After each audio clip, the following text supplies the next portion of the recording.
সরকারি স্কুলের পাঁচিল তৈরিতে বাধা। অভিযোগ, স্থানীয়দের একাংশ বাধা দিচ্ছেন। তাদের দাবি, পাঁচিল তুললে যাতায়াতের অসুবিধা হবে। আর স্কুল কর্তৃপক্ষ অবশ্য মানতে নারাজ। তাদের সন্দেহ, এভাবে বাধা দেওয়ার পেছনে রয়েছে প্রমোটিং এর ছক। স্কুলকে সাময়িকভাবে কাজ বন্ধ রাখতে বলেছে রাজপুর সোনারপুর পুরসভা।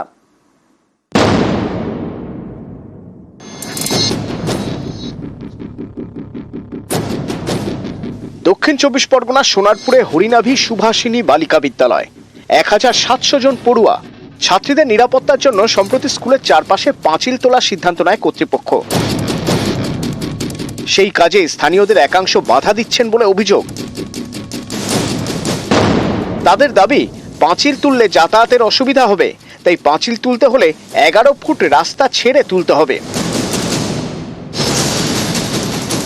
স্কুল কর্তৃপক্ষ অবশ্য এসব তত্ত্ব মানতে নারাজ। তারা এর পিছনে অন্য গন্ধ পাচ্ছে। স্কুল কর্তৃপক্ষের সন্দেহ, স্কুলের পাশের জমিতে প্রমোটিং এর ছক রয়েছে। এর জন্য স্কুলের কিছুটা জমিও হাতাতে চাইছে তারা। তাই স্কুলের চারপাশে পাঁচিল তুলতে এভাবে বাধা। স্কুলের জায়গা থেকে তাদেরকে অনেকটা জমি ছেড়ে দিতে হবে যাতায়াতের জন্য, সেটা 11 ফিট। প্রমোটিং এর ব্যাপার না থাকলে তারা অত একেবারে 11 ফুট কেন স্পেসিফাই করছে? স্কুল এই পেছন দিকটায় আমার জায়গা খানিকটা অ্যাকোয়ার করেছে, ভেতরে বিল্ডিং খানিকটা হয়ে গেছে। সেইটার পরিবর্তে যে 8 ফুট আছে ওটা আমি 11 ফুট করে দিতে অনুরোধ করেছি। প্রমোটিং চক্র কিছু চালানো হচ্ছে না, তবে ভবিষ্যতে হয়তো করতে হতে পারে।